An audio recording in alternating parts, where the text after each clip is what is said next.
Autizm bilan ADHD boshqa diagnoz, lekin bir xil vaqtlarda bitta bolada ham autizm, ham ADHD kuzatilishi mumkin. Qo'pol qilib aytganda bu katastrofa. Nimaga? Chunki autizm umuman ADHD dan farq qiladi. Autistik odamlarni qiziqishi tor bo'ladi, ko'p narsaga qiziqmaydigan bo'lishadi. Lekin ADHD bolalar bo'lsa, nabarot, juda ham qiziqishi tez o'zgaradi. Shu sababdan bitta narsani oxirigacha o'ynolmasligi mumkin. Maktabga chiqqanida ko'p ADHD bolalar qiynaladi.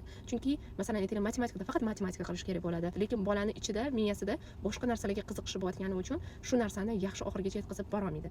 Autistik odamlar gapni to'g'ri qabul qilishadi, hazilni tushunisha olmaydi. ADHD yana qo'shilgan bo'lsa, unga gapi bo'lish kiradi, suhbatdoshini oxirigacha eshita olmaydigan bo'ladi. ADHDda giperaktivность baland hisoblanadi. Bolaga shu sababdan kichkina vaqtida diagnoz qo'yishga shoshilish kerak emas, ozgina vaqt berish kerak, to'g'ri kuzatish kerak.